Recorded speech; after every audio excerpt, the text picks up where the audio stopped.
নমস্কার বন্ধুরা, আমার চ্যানেলে আপনাদেরকে স্বাগত। আশা করি আপনারা সকলে ভালোই আছেন, আমরাও ভালো আছি। আজ আমি আপনাদেরকে দেখাবো পটলের একটি নিরামিষ রেসিপি। পটলের এই নিরামিষ রেসিপি খেতে এত সুস্বাদু হয়, যারা পটল খেতে ভালোবাসে না তারাও আঙুল চেটে খেতে বাধ্য হবে। পটলের এই নিরামিষ রেসিপি বানানোর জন্য আমি এখানে প্রায় 400 গ্রাম পটল ভালো করে ধুয়ে নিয়েছি। পটলের দুপাশ ভালোভাবে কেটে নিয়ে অল্প করে খোসা ছাড়িয়ে লম্বা করে দুভাগ কেটে নিয়েছি।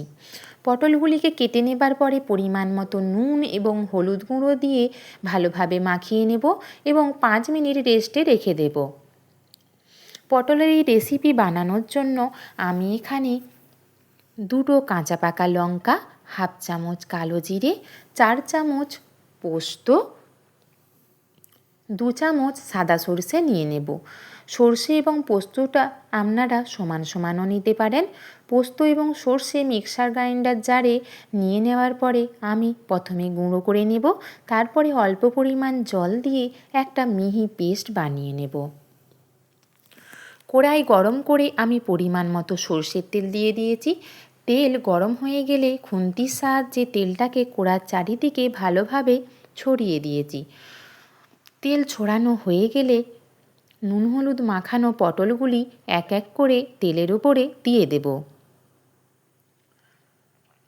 গ্যাসের ফ্লেম মিডিয়ামে রেখে আমি একটা ঢাকা 2 মিনিটের জন্য দিয়ে দেব। 2 মিনিট পর ঢাকা খুলে পটলগুলিকে উল্টে দেব।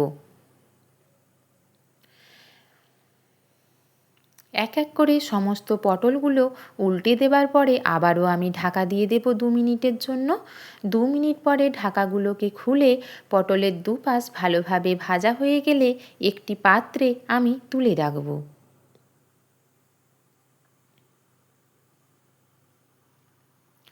এইভাবে আমি বাকি পটলগুলো ভেজে নেব। পটলগুলি তুলে নেবার পরে কড়াইতে যে পরিমাণ তেল রয়েছে তাতে বাকি পটলগুলি দিয়ে দেব।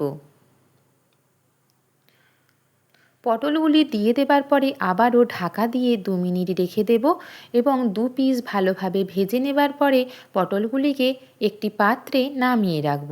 কড়াইতে যে পরিমাণ সর্ষের তেল ছিল আর আমি তেল দেব না। এখন আমি কাঁচা পাকা লঙ্কা দিয়ে দেব। এরপর হাফ চামচ কালো জিরে দিয়ে দেব। 10 থেকে 15 সেকেন্ড একটু নাড়াচাড়া করে নেবার পরে আমি তেলের মধ্যে হাফ চামচ হলুদ গুঁড়ো এবং হাফ চামচ লঙ্কার গুঁড়ো দিয়ে দেব। তেলের উপরে হলুদ গুঁড়ো এবং লঙ্কা গুঁড়ো দিলে এই গ্রেভির রঙটা খুব সুন্দর আসবে। এখন আমি বেটে রাখা সর্ষে এবং পোস্ত দিয়ে দেব। খুব বেশিক্ষণ মশলা কষাবো না। পোস্ত এবং সর্ষের কাঁচা গন্ধ চলে যাওয়ার জন্য 2 মিনিট নাড়াচাড়া করার পরে আমি মিক্সার গ্রাইন্ডারের জার ধোয়া জল দিয়ে দেব। এখন আমি অপেক্ষা করব কখন গ্রেভিটা ফুটে আসে। গ্রেভি ফুটে আসলে ভেজে রাখা পটলগুলি দিয়ে দেব।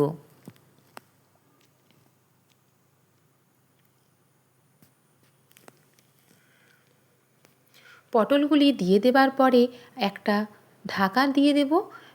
গ্যাসের ফ্লেম লোতে রেখে আমি 2 মিনিট ফুটিয়ে নেব। আপনারা আমার এই রেসিপি ফলো করে বাড়িতে অবশ্যই একবার পটলের এই রেসিপি ট্রাই করবেন।